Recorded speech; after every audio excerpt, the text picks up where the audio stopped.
All right, well, good afternoon, everyone. Welcome to this learning session. My name is Ismael Herrera. I'm the Director of Regional Stewardship with California Forward, based in Western Fresno County, and really thrilled to be here in community with all of you from throughout the state of California and your respective regions.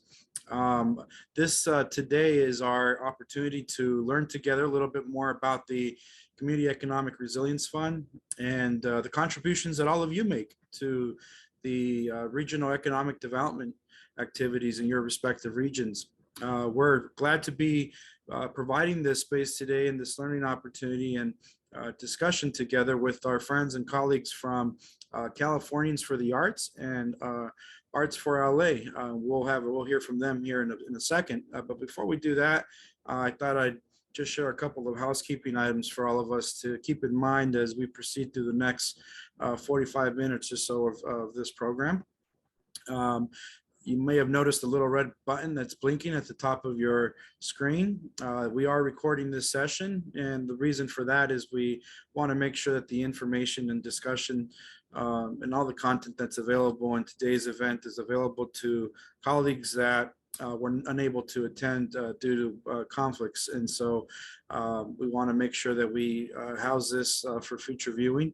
And so we are recording this to the degree that it's possible. If you can keep your mics muting when you're not speaking, at any point during the discussion, you're welcome to come off mute and ask questions and interject, as well as raising your hand using the icon function here in Zoom.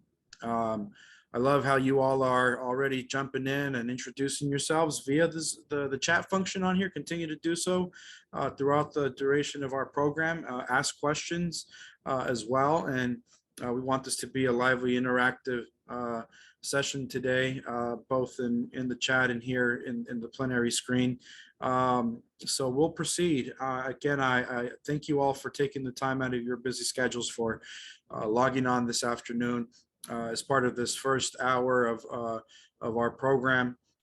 As you may have seen in the invitation for today's time, we have a two-part program. This first 45 minutes is really a space for all of you in the creative economy up and down the state of California to join us in this discussion, in this mutual learning. And then beginning at 3, we'll have an opportunity to do some matchmaking with the organizations that have surfaced as the leaders in the Community Economic Resiliency Fund space, for you to get to know who they are if you haven't met them already, and learn about the ongoing efforts in each of your regions and how to plug in with some potential next steps. So stick around for the 3 o'clock portion as well.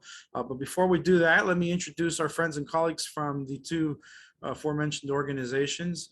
You've heard from me. Let me turn it over to, we'll start with Julie, and then we'll go from there. Thanks so much, Ish, and thank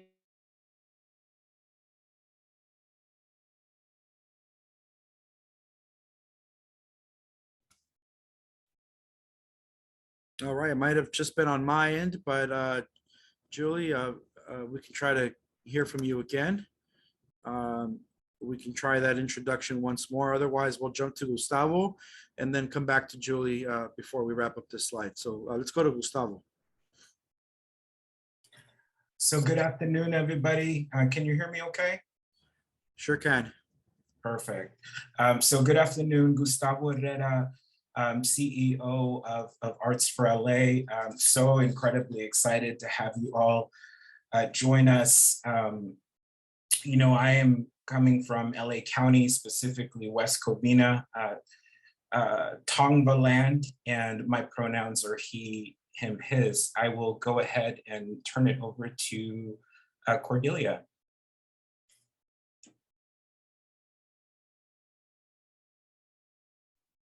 Hello all, Cordelia. I am also tuning in from unceded Tongva land. I used pronouns she, her, hers, and I'm Director of Organizing and Strategy at Arts for LA. And we'll toss it to Robin. Hi, I'm Robin Gilliam, also calling in from unceded Tongva land, Los Angeles. She, her pronouns, and I'm Director of Public Policy and Advocacy at Arts for LA. Great, thank you all. And let's try Julie one more time. Julie, if you're able to hear us, we're going to circle back to you for your introduction.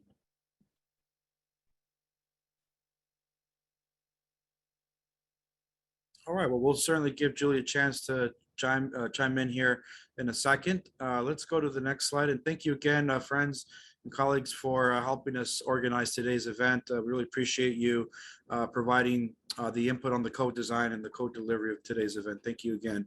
Let me turn it to Gustavo, and if Julie's available, we'll invite her to contribute to the slide as well.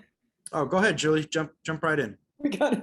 I think the first thing we all need to solve is broadband, particularly for those of us who live in rural California. I'm sorry, so I just jumped back in. Did we get, where are we? Sorry. We actually are going to transition to your introduction, and then I'm going to invite you and Gustavo to walk us through today's agenda and objectives. So go ahead and jump into your intro. Oh, okay, great. So sorry, I don't know where I froze, but anyway, Julie Baker, Executive Director, she, her, hers are my pronouns. I'm coming from the unceded land of the Nevada City Rancheria and Nisenan. I'm the Executive Director of Californians for the Arts and California Arts Advocates. And I'm joined here today by three of our team members, Kara Smith, Tracy Hudak, and Eduardo Robles. Great, thank you, Julie. And we'll go into the next slide where I'll invite you and Gustavo to walk us through the agenda and the objectives of today's time together. Fantastic, thank you, Ish. And luckily, California Forward, our partner in this effort, happens to work on broadband issues. And so you're speaking to the perfect team here. So again, good afternoon, everybody. It's great to see everybody who's joining us as participants, just an amazing representation of folks from all across the state of California. Big shout out to some of our LA County partners. I see Kristen Sakota with LA County Department of Arts and Culture, Joe Smoke with the LA City Department of Cultural Affairs, and our amazing creative economic researcher, Adam Fowler, in civil economics. Just a great set of participants here. I'm gonna quickly guide us through the agenda for the afternoon and then turn it over to Julie, who's gonna talk us through some of the objectives. So for today, we're going to just cover some of the session objectives. Between the two, we're already behind schedule, so I'm gonna keep moving. Creative and economic development, we're really gonna cross-sect those two issues for you and really present the CERF opportunity. CERF is short for the Community Economic Resiliency Fund, about a $600 million opportunity for the state of California. We'll talk about that in more detail and then really open it up for Q&A. Just give you all the opportunity as incredible leaders in the arts and culture industry to ask questions and see how you can get involved. We'll take a short break between 2:45 and 3 p.m. To give us a breather and to do, our human things and grab a snack or something like that. And then we'll continue with the regional networking session, which is just an incredible opportunity for you all to connect with folks that are in other industry sectors who are already working on the Community Economic Resiliency Fund efforts. You'll meet with what is called the California State Stewardship Network, just an incredible body of leaders, and that will give us an arts and culture industry an opportunity to really meet some of the folks that are already having conversations about the CERF opportunity. So with that, I'll turn it over to Julie to guide us through objectives in the next couple of slides. Excellent. Thanks so much, Gustavo. And again, thanks to everyone at Cal Forward and to Arts for LA and for our team for putting this together. So yes, our objectives, I'm going to read. I support the creative industries and equitable COVID-19 recovery efforts by providing information, sharing opportunities for meaningful economic inclusion. I think we've all been working hard to make sure that our communities can recover, particularly those of us who are supporting arts, culture, and creativity, and that's who's here today. We want to make sure that you also not think outside of the typical arts silo of where we think about getting funding, but broaden our perspective and to see ourselves at the table when community and economic development is being discussed, planned, implemented, and funded. So this is really exciting to see you all here. There's a program that Cal Forward worked hard to get through the state budget last year at $600 million. It's there. It was approved last year. So this is, Isha's going to tell you all about it. And so you understand how you can interact and be a part of the process. And then we can have some time to really have a meaningful conversation around it. So we're going to the next slide, and I'm just going to give you a quick overview. Most of you know this stuff already, but we'll just start with some reminders around. And this slide, a lot of this is coming from a 2017 report that was done by Upstart Collab and in the Calvert Foundation. And it really talks about, in their research, how creative places and businesses, or we like to call it creative placemaking or creative placekeeping, as Roberta Bedoya from the city of Oakland calls it, are a critical yet under-recognized element of comprehensive community development. And so part of what we're trying to do and accomplish today, later today, as well as in the next several months and years going forward, is to change that. We want to make sure that we are understood as part of community and economic development. And, why is that? What will it take for what we might call impact investing in the case of this report, or investments, whether it's public or private investments in creative places and businesses, to align more closely with community and economic development? One of the issues that we've seen, and those of us who've been working on some of the relief grants that have come out of the state have experienced this problem, which is how we're categorized, naming and framing of our industry. NAICS codes, NTEE codes, particularly for nonprofits, is a real challenge. So part of the issue is that we're not even, the language isn't necessarily recognizable.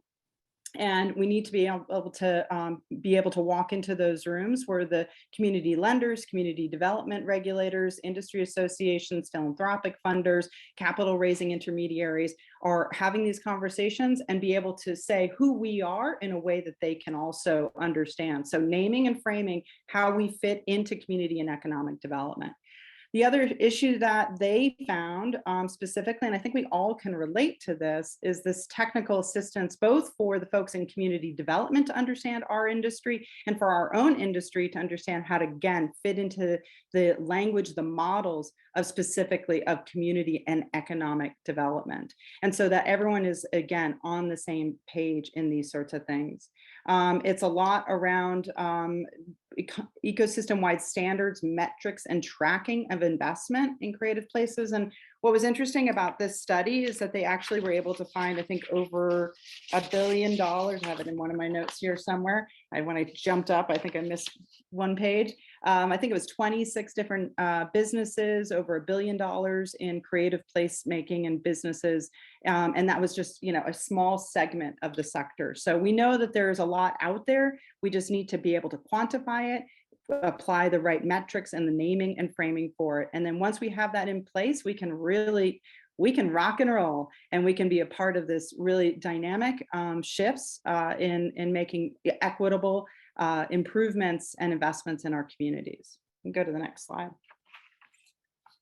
And then this comes out of a GIA study, Grantmakers in the Arts study, and it's called New Engines of Growth, 5 Roles for Arts, Culture, and Design. And shout out to Tracy Hudak on our team for alerting me to this. And we have a lot of resources that we are compiling, and actually a page on our website around arts, culture, creative industries, and economic and community development. So you can access these. You can start to see how to frame your work as well. But how can we assist in economic growth? How do you make the argument, right? So how do you go to your local economic development agency, councils, trade associations, and say, why should you be at the table, and why should we be considered as part of this funding? So we provide a fast growth dynamic industry cluster. In fact, the average annual growth for arts and culture outperforms the growth rate of the total US economy. From 2014 to 2016, the average annual growth rate in the contribution of arts and culture was 4.16%, nearly double the 2.22% growth rate in the total US economy. We've got lots of figures and facts like that we can provide any of you in order to make your arguments. We know that we employ lots of people. We know that we are businesses, we're small businesses. Some of us are even categorized in large businesses. We're not just also arts and culture nonprofits. We are entertainment, fashion, publishing, broadcasting, and, again, very fast growing sector. We know things around how we drive commerce to local businesses. For every attendee, arts attendee buys a ticket, it's another $31.47 per person, going beyond the cost of admission. We're tourists, arts travelers are ideal tourists. So we're part of cultural tourism, which is very important to many, many communities across the state of California. 1/3 of attendees travel from outside the county in which the activity takes place and spend an average of $48 per person. They stay longer. So there's lots of great facts that you can be using. We help mature industries become more competitive. Think manufacturing, think tourism again, think companies like Apple and design. Think artist in residence programs, Kristen Sakota in County of Los Angeles, City of LA, Oakland, all sorts of ways that we can actually improve ways to do business, including artists in transportation, waste management, and other ways to improve our communities. We provide the critical ingredients for innovative places. So think cultural districts, think cross-sector collaborations, think places, innovation hubs, but not just technology. It is also artists and creative people that can create these innovation hubs. We catalyze community revitalization. Think of all these abandoned, empty businesses here and there that we've experienced, particularly in these last several years, and how arts activates these spaces. I think of the High Line in New York City. Think of Meow Wolf as interactive industries and businesses. These are the types of things that totally can change a community as a destination. And we know this, but again, we need to bring these examples forward. And then, of course, really, really critical to all of this is a better prepared workforce. There are so many statistics around that. LinkedIn did a study, the top business skill of LinkedIn's list, 50,000 different professional skills, is creativity. Adobe found 82% of companies believe creativity can produce positive business results, generating a dividend. Study from McKinsey found that most creative companies perform better financially. 67% had above average organic revenue growth. So their creative industries is essential business to the revitalization of our economies and our communities. And we have tons of data, tons of facts to back that up. And then, of course, you all are excellent at the storytelling aspect of it as well. So just want to give it a little framing so that you feel prepared, and how do we enter into these conversations. And at Californians for the Arts, we are really trying to build this muscle for everyone. So, and I know our colleagues at Arts for LA are as well, and we're so grateful to Cal Forward to understanding and seeing how critical we are to this process in local communities and this regional process. So please, you'll see our contact information at the end on how you can, but I think we know most of you here. Next slide.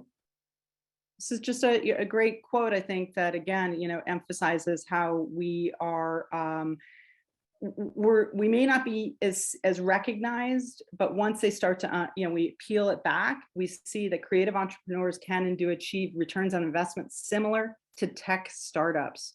Our accelerator shows that with access to capital, mentorship, networking, and support services, creative businesses thrive just like startups and other innovation industries.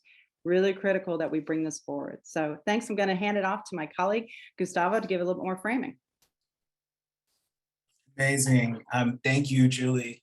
And just want to flag for all of the attendees that, that this webinar should be available as a recording. And I believe that California Forward is also going to pass along the deck and the slides so that you all have this in your inboxes. Again, our hope is to be able to provide as much of a case make for this crosswalk between creative industries for economic development.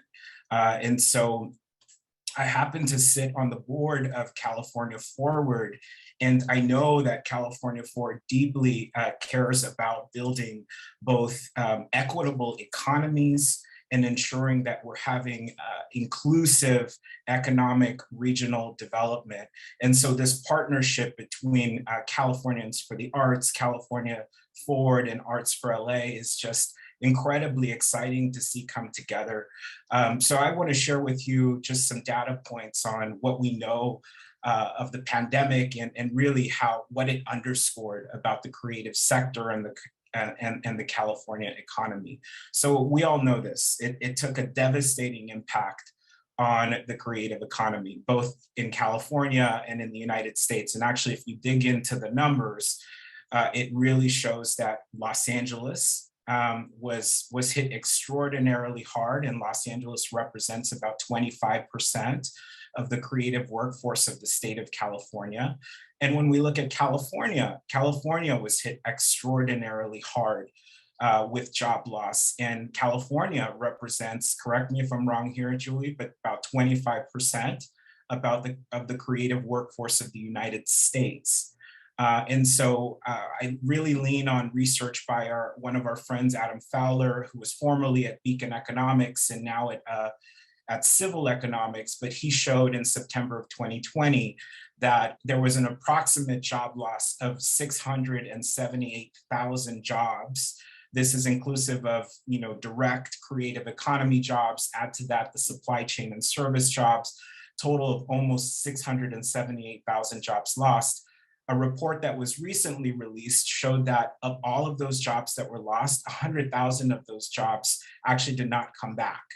And most pronounced was the impact that it had on small businesses, our small arts businesses, small arts nonprofits, our BIPOC and disabled creative workers. When we look at the data, we see that it had the deepest and most pronounced impact on those communities.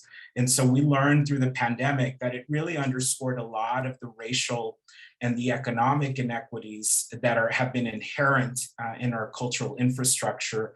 But one of the things that we really learned is that our sector is really interdependent. It's interdependent on the other sectors. And yes, we need solidarity as an arts and culture industry, and all of us working across the many different disciplines and across the agencies, we all need to work together, but we also need to work together across the sectors. And that's what today's event represents. It's really us working in solidarity with California Forward, who is broadly focused on economic development and ensuring that arts and culture has a voice at the table. Next slide. So we'll turn it over to you, Ish.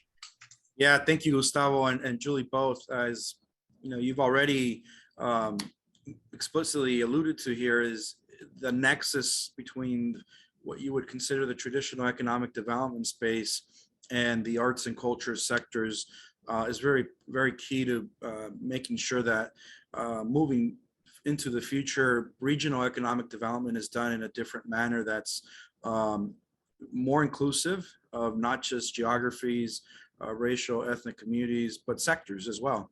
And this opportunity with CERF is certainly one way to activate that transformative energy.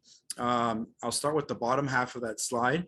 This really is a once in a generation, at least, opportunity. It's taken several years to have this opportunity come to fruition through the work of our organization, our leadership council, which Gustavo participates in, many regional partners, and perhaps some of your organizations as well. So it really, we are now at the doorstep of this opportunity.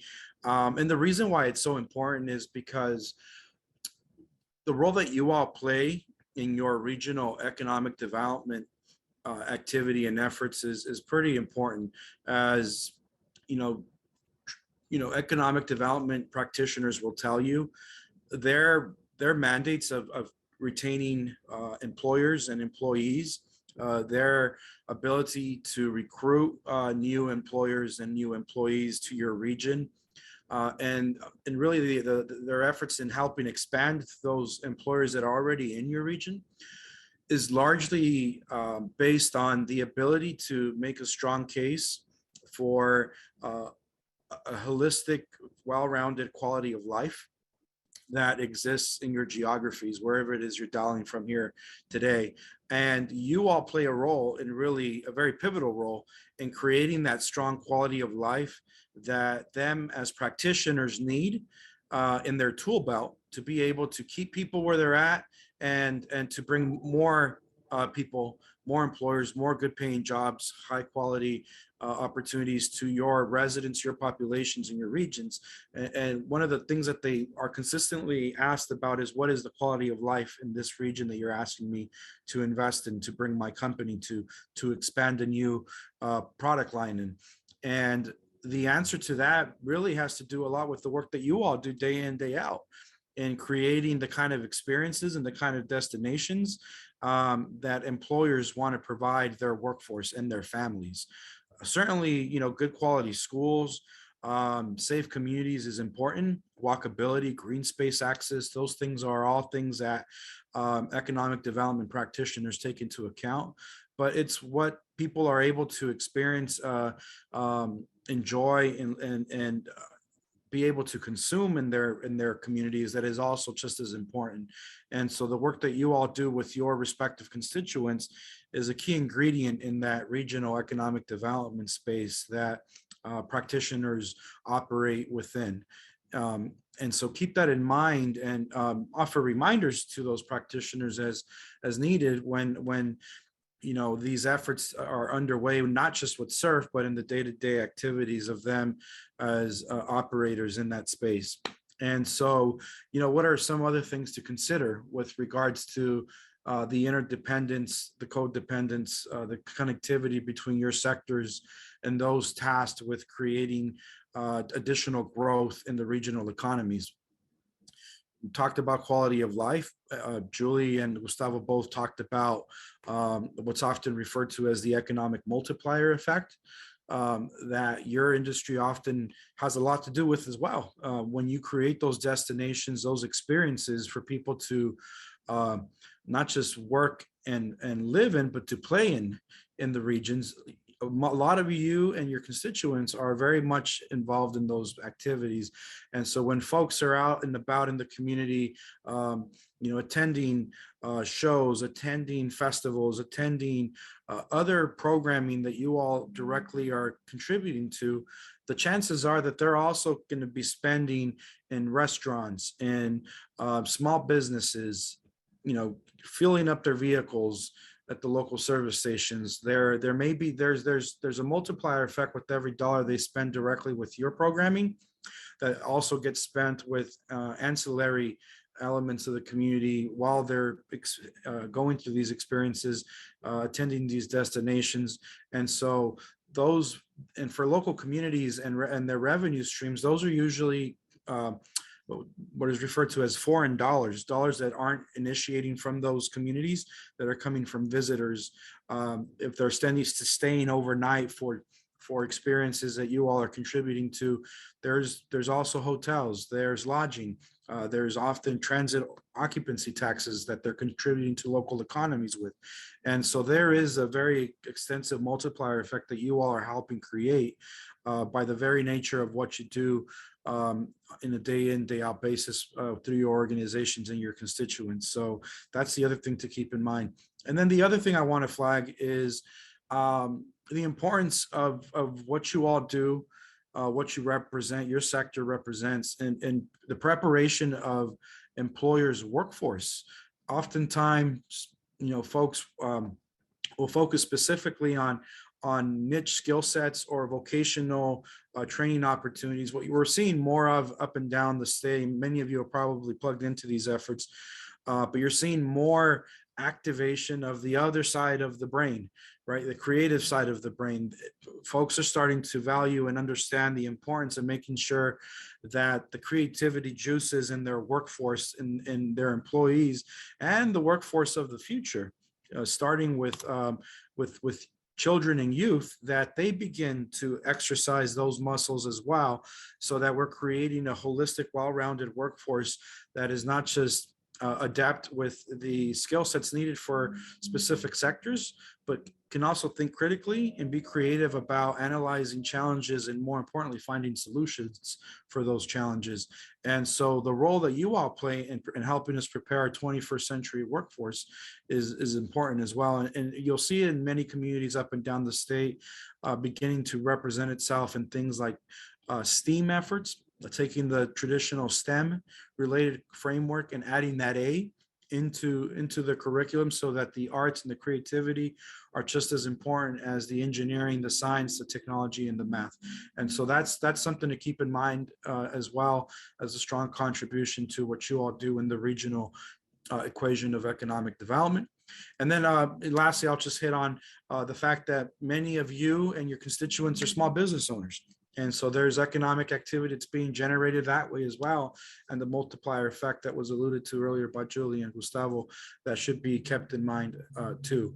I'm going to spend the next few minutes now just giving you some high level talking points on the Community Economic Resiliency Fund, because we really want to leave as much time as possible for your questions. And, at this point, we may be needing to reduce that 15-minute break to maybe a 10 or 5-minute break. So bear with us, but let me go into some high level. You'll get more opportunity at the 3 p.m. program to ask specifics of the people who are on the ground leading these efforts in your region. But just for our sake here, let's jump into the next slide. And let me start by offering a caveat and a disclosure. This is not the CERF program, while advocated for and supported by California Forward. It is not our program. It is a program of the state of California that's being operated by 3 of its agencies in Sacramento.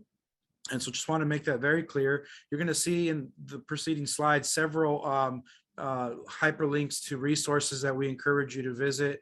Many of these contain the official web pages from the state on the program, the full-blown 60-some page document that all your regional colleagues are referencing right now to prepare their proposals on all of your behalfs. And so visit those websites at your leisure. Some of those are hyperlinks containing resources and that we'll be offering you as well. But just to provide some high-level feedback, this is a program that was officially made available September of last year through the state budget. It's got objectives and really trying to get all of our regions to think about the further creation and expansion of what is being referred to as high quality, good salaried jobs with that quality of life baked into it. Really trying to create growth that is intended to be more sustainable, more carbon neutral as possible, to mitigate the impacts of not just the use of finite resources, but impacts to communities, especially those most disadvantaged communities around contamination and pollution. And so there's really a hope for both the public and private sectors to come together across industries to put together these planning tables that'll kick off in October to really put surface plans that prioritize not just policy decisions, but projects and programming that is vetted through the community with the input of all of you as well as representatives of community that are really meant to be key beneficiaries of all this work, having been historically some of the most disadvantaged places in California. And so what you're going to hear about at 3 o'clock is really the process between now and the end of July, and that's being put together to respond to the state's call for proposals. And then beginning in October, the state will be working with folks in your regions to activate that planning effort. But moving into the next slide, we'll talk a little bit about those 2 phases. And so anticipate October being the start of phase 1, which is really where the nuts and bolts of the planning, where those who are organizing these processes across the state will want to hear from across a set of stakeholders in various sectors, including yours. And we'll, enter into a up to 24-month long process to generate a plan that'll surface those priorities that reflect the nuances of each of your geographies. There'll then be a second phase, which will look to implement some of the priorities that each region surfaces through their plans coming out of phase 1. While phase 1, each of the 13 regions in the state will be guaranteed $5 million each for the planning phase activities. The second phase will be a more competitive pot of money that'll be made available for all the regions to be able to resource the priorities surfacing from phase one. The takeaway and the key point here is that in order to really advocate for things to be resourced in phase two, we strongly encourage you to be at the table, connected and participating in the activities of planning phase one. And you're going to get the opportunity beginning at 3 p.m. to connect to the people who are putting together the response to the proposal in response to the solicitation for the first phase. And so collaboration, unity, and connecting and staying engaged is the takeaway message here today. The next slide really just goes over what the state boundaries are for your respective regions. You'll see there that there are 13 regions that the state has delineated for the purposes of this new program. You're going to get an opportunity at the 3 o'clock program to choose the region that is reflective of where you're dialing in from today and meet the individuals who are organizing the proposal activities, and you'll have an opportunity to follow up and stay connected to them. So make sure to keep an eye on that breakout room menu so that you choose the correct region. And some of you may have a footprint across multiple regions. Encourage you to, if you have a colleague here with you today, to divvy up and maybe jump into different breakout rooms based on where your footprint geography is. So that's the map that we'll be working with today, and that's the map that the state will be working with for the next few years with relation to this program. The next slide offers you a little bit of information on if I can have my colleagues advance the next slide.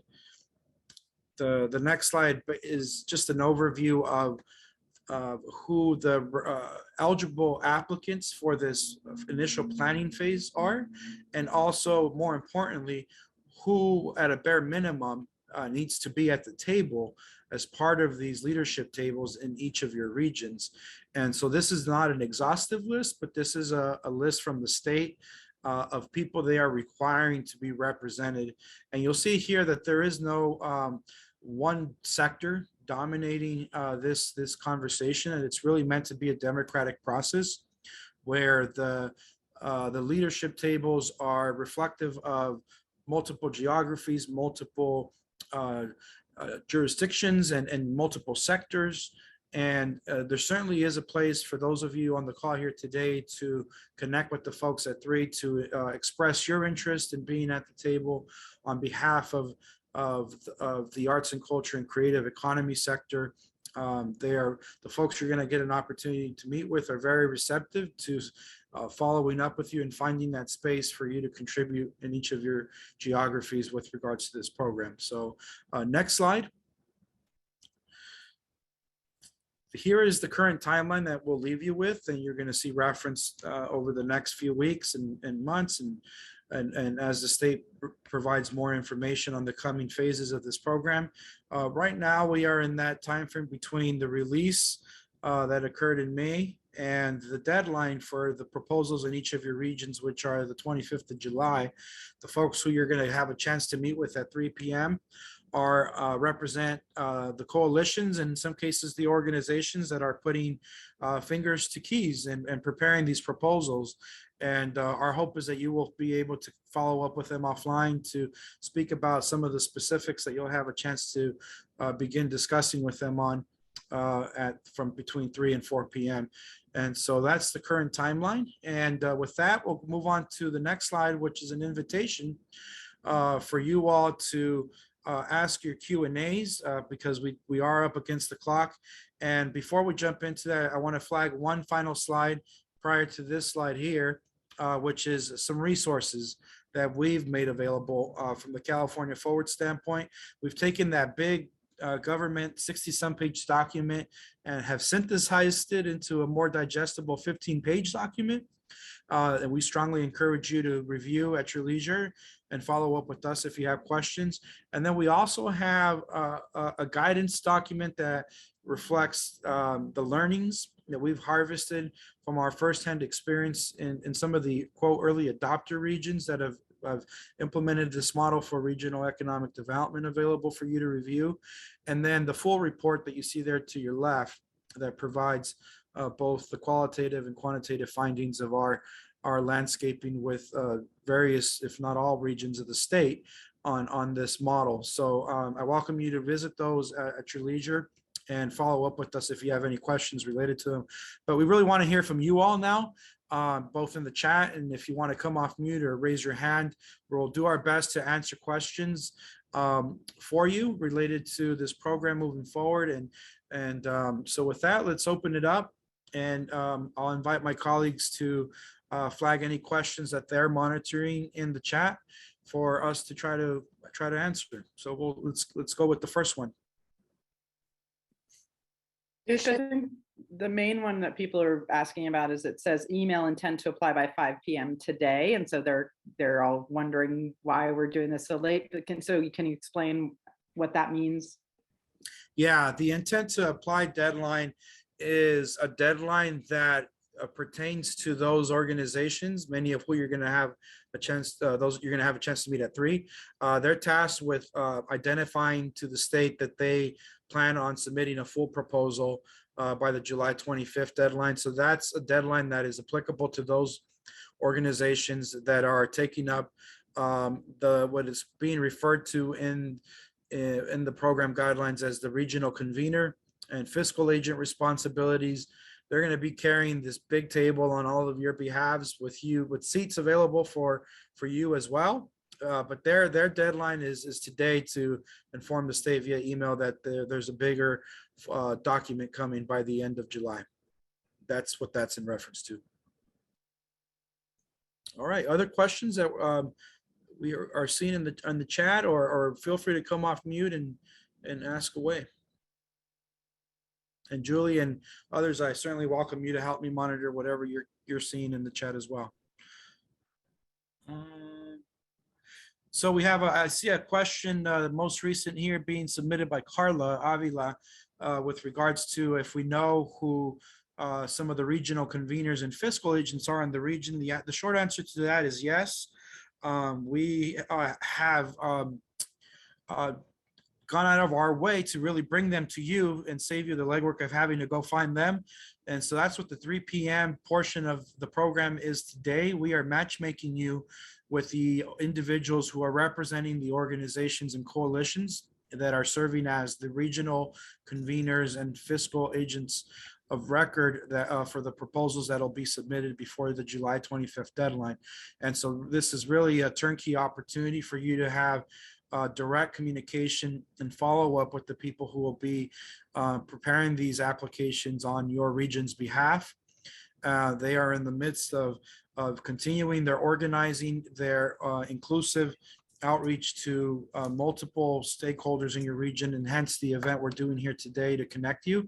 And they're also in the midst of preparing the scope of works that the state is asking for in this very lengthy proposal that needs to be submitted by the end of July, including the budgets as well. So this is an opportunity for you all to begin those discussions with them if you haven't already made those introductions. So stick around for the 3 p.m. program. If you haven't registered for the 3 p.m. program, one of my colleagues will drop the registration link to that 3 p.m.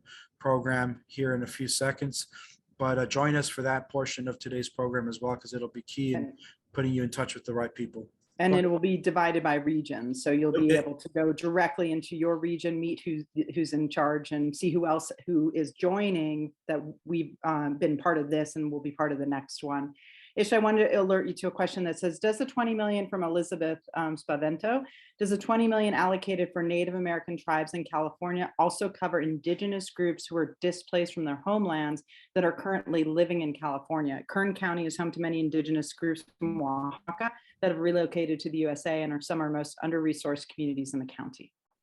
Yeah, that's a very good question. The state does have some separate guidelines on the $20 million set aside for specific tribal applications that it hasn't released. And so the short answer there is TBD, more to come from the state on that specific set aside. What we want to communicate here today is that if you are representing constituents from that segment of the community here in California, there will be that separate 20 set aside solicitation process becoming available in the coming months. But with that said, that doesn't preclude tribal communities from participating in the current timeline, which is the region's specific solicitation that's available right now through July 25th. And so if a tribal community chose to submit its own proposal under that current timeline we're in right now, they have the discretion to do so. And they also have the discretion to choose to be part of a region's application through another organization whom you'll meet at 3 p.m. If they want to contribute that way as well. So there are a couple ways for tribal communities in California to engage the CERF program. The current solicitation timeline right now, and then the $20 million set aside that'll become available in the coming months through more information from the state. That's the short answer.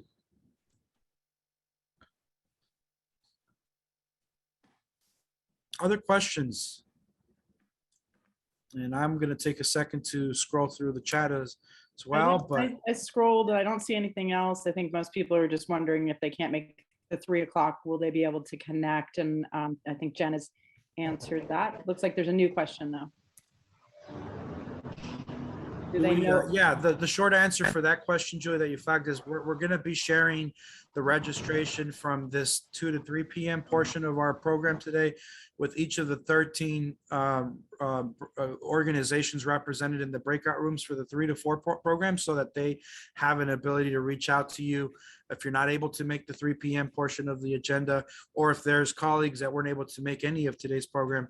There's a way for them to follow up as well. They're very interested in following up with you all and connecting with you at 3, which is why they dropped their proposal organizing and preparing this for an hour to come and meet you all and connect with you and plug you into next steps.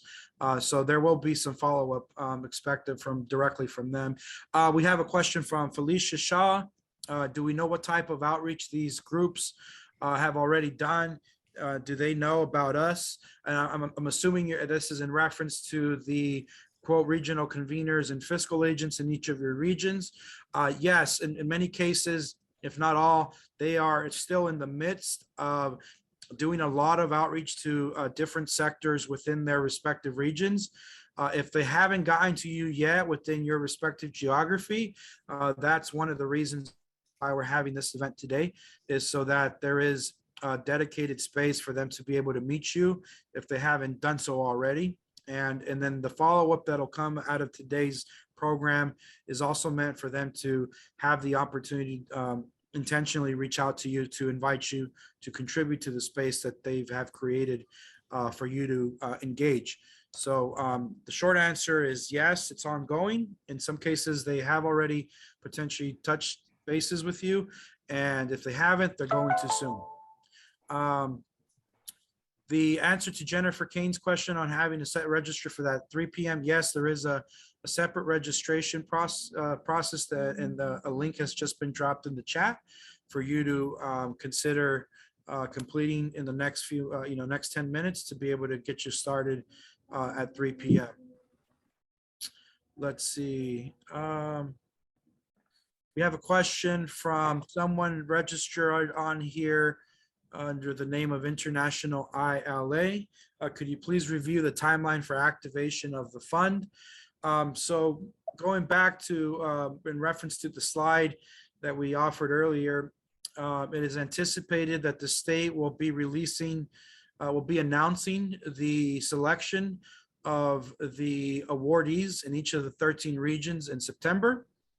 And in October is when between September and October, the state will be finalizing its contractual obligations with each of the award recipients in each of the 13 regions, with the work on the proposed work plan that needs to be submitted by July 25th, beginning in October of this year. And so where the rubber meets the road will be essentially October of 2022. That's when each of the 13 regions will officially be beginning phase one of their CERF planning efforts. And that is where we anticipate and encourage all of you to be connected and engaged. But we certainly don't want you to wait till October, which is why we're having this event in June, so that you meet those applicants, and that you have connections to the people who will be coordinating all of these efforts in the respective geographies that you're dialing in from today. So we're trying to be a little proactive on our end to help you get plugged in early. So, but essentially October is where all this will begin with the funding. And it's true, Liv, individual orgs and businesses wouldn't be able to apply until next year. But the point is that if you're not part of the planning, you wouldn't be able to access the funding. So that's why it's really, really critical that we're making sure that arts and culture are at the table with the planning orgs, so that those ideas are seeded. And then when they get to the larger buckets of funding, that you're a part of that. Is that right, Ish? That's right. And if you're not at the table with the awardees as part of their what are called formally the High Road Transition Collaboratives, that's the leadership body of each of these regions. Anyone who wants to submit an application for the broader $500 million phase 2 pot of money will need to get a letter of endorsement, a sign off from the regional organizations that are awarded by the state under phase 1. And so hence the incentive to be involved as part of this process under phase 1. So that those relationships are in place, and if there are priorities that are important to you, that they organically are being able, they're surfacing and being advocated for during the phase 1 process in the next 24 months, beginning in October. Let's see if there's any other questions here before we give you a break, which is going to now need to be 5 minutes. Let's see here. There's one question, is Tracy, in there that I think is important, since it is right now that the planning teams have not been formalized for each region. That is part of this application phase. Right. So it's hard. We're not quite equipped to connect everybody with the actual planning leadership, but California for the Arts plans to help, and Arts for LA plans to help with that and keep everybody informed. But one question was, there are two competing planning organizations in a particular region. How would you recommend that folks of the arts get connected at this point while that planning leadership is still being worked out? Yeah, very good question, because the reality is that in some of your geographies, there will be multiple proposals submitted. The best advice that we can give you is to, hedge your bets. And, there's no restriction as a participant to commit yourself to only one proposal. So if to the degree that you're able to be reflected and engage with both proposals, I think that would be a strategy for you to consider. The folks that are restricted to one proposal are the organizations identifying as regional conveners and fiscal agents, but regional stakeholders who may have relationships with both proposing both coalitions that are submitting proposals. You don't have to choose a side, for lack of a better term. You can be reflected in both. We probably have time for one more question, and then we would need to give you that break so you can do what you got to do to be ready for 3 o'clock. So let's take, Julie, if you want to maybe flag one last question. I actually don't see another question. I think we tried to address something specifically in the chat. So maybe we're good to take a little break, and we hope everyone will join us at 3 o'clock. And if you don't get a chance to come to the 3 o'clock, we'll Cal Forward to make sure you're connected to those regional leadership partners. And we're just so grateful that you all showed up here today. And please also share with other people you think would benefit from being part of the planning. People who really understand the intersection of arts and culture, creative economy, creative industries, and creative community and economic development. who should be a part of the process. Yeah, and the last thing I'll share, and then we'll get going as well. There are folks who have self-identified as leading these efforts in your regions. These proposals have not been submitted. The ships have not sailed on any of these. And so we're bringing you in at a time where they're still in the process of formulating a lot of the components of their proposals.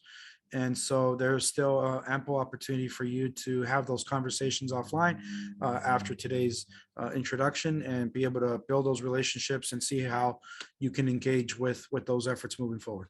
So good opportunity to be here today. And we'll see you at 3.